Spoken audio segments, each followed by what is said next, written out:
Hi, I'm Beth with 50 Plus Beauty, and I'm excited that you're here with me today so I can tell you how I cured my IBS. Well, actually, I guess technically there's not a cure for IBS because IBS is a condition that you have and that you have to manage, in my case, through diet. And I am so happy to be bringing you this video because I have suffered with IBS for the past 3 or 4 years. And oddly enough, it wasn't until I came to YouTube and started researching IBS that I realized that IBS could be cured or at least kind of put into remission. In fact, my mother-in-law suffered from diarrhea, which is my main symptom that I had. She suffered from diarrhea for many years, and I thought, well, that is just what happens when we get older, that maybe our bowels wear out and we can't handle the foods that we used to handle. So I just thought it was something that I had to deal with as a part of getting to be more grown up. But the more I thought about it, the more I realized I did not want to have to deal with that. Then I started doing some research in the last year and trying some different things, and I found what for me was almost a cure for IBS, which I will be sharing with you. But first, if you're not a subscriber and you're interested in making your second half your best half, whether that be beauty tips, anti-aging tips, or health tips, then I hope you subscribe. And when you click that little bell, that just sends you email notifications of my twice weekly videos. And I hope while you're at it, you'll give me a thumbs up. Okay, let's get down into this, and I am so excited to share this with you. And actually, I'm so excited personally that I have found something that cures my IBS symptoms. First, IBS is very common. It is estimated that 12% of the population, or 40 million people, suffer from IBS. And here is a look at some of the symptoms. The first is abdominal pain and cramping, bloating and gas, constipation, diarrhea, which is what I had, unusual stools, which is a change in texture of your stools, nausea, and also stress. And stress is kind of an interesting one because they do say it's a symptom of IBS, but it can also be a precursor to IBS. They believe that if you're stressed, you're more likely to have IBS, and that is what the studies show. In a moment, I'll be telling you about the dietary changes I made to cure my IBS. But first, let's look at 3 of the natural remedies that are widely believed to help with IBS. The first is exercise. So if you're having IBS struggles, get your exercise. The second is reducing stress, and you can do that through a variety of ways. I use meditation on a daily basis to help remove my stress. And the third is changes in diet. First, you avoid some vegetables and beans and also some other things that I'll be telling you about in just a few moments. Also, it's helpful to keep a food journal, and I did start keeping a food journal because that helped me come to a clear understanding of exactly which foods were causing my IBS symptom, which was diarrhea. And the third thing that's very important to do is to watch the amount of food that you eat. And I really realized that this was an important one, that at those meals where I overate or overindulged, that was when the symptoms of IBS would rear their ugly head. Now on the next slide, I'll be showing you some of the possibly offending foods if you have IBS.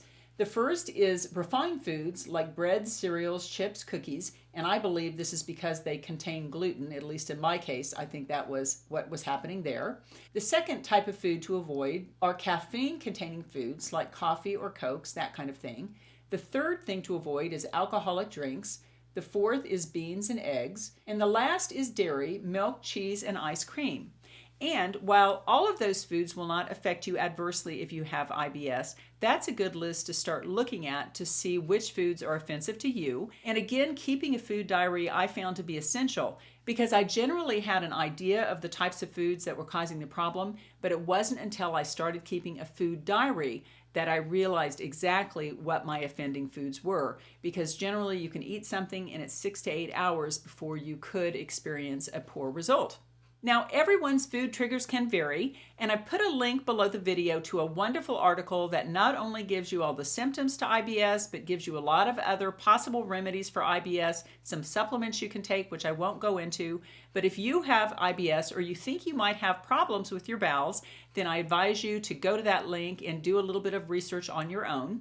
But in my case, I found that when I eliminated 2 different types of foods and or drinks, I really did not have the IBS symptom at all. I can be totally normal as long as I avoid these 2 things. And the first is cheese. And this was a tough one for me because I'm on the keto low-carb diet and I had loved eating cheese. Cheese was always one of my favorite things, and I hated the thought that I might have to give it up. But I did notice in my food diary that whenever I had cheese, the next morning I had problems with the IBS. So I started avoiding cheese. I didn't put it on top of anything anymore. I don't even use Parmesan cheese sprinkled on spaghetti. And that largely cut my problem to almost nothing. And the second IBS offender that I realized that I had is diet pop. And probably that would go for full strength sodas as well, because as indicated in the food list, caffeinated beverages were a problem. But I think for me, it's not just the caffeine in the caffeinated beverage, it's also the artificial sweeteners. I just have a sensitivity to that kind of thing, and I really need to be careful. So once I eliminated cheese from my diet and I eliminated diet pop, I never had the problem again. Your food triggers may be different, but I really advise you to get a little journal and start writing down what you're eating and realize when you have those symptoms, because that was the way I finally cured my IBS. And I will tell you that it is very, very important to your future self that you do get this figured out, because the number one reason people go into a nursing home is due to incontinence. So I always knew that, and I knew that I had to get the problem taken care of, and I am so happy that I found a solution, and I hope you will as well.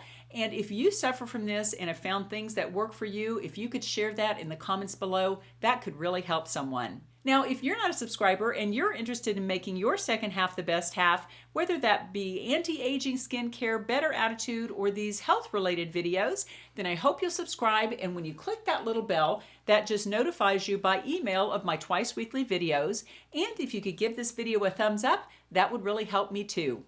Okay, I always like to leave you with a little thought for the day, and today is no exception. I've been using these Melody Beatty cards, The Language of Letting Go. So let's see what God has in store for us to think about for today. Being true to myself.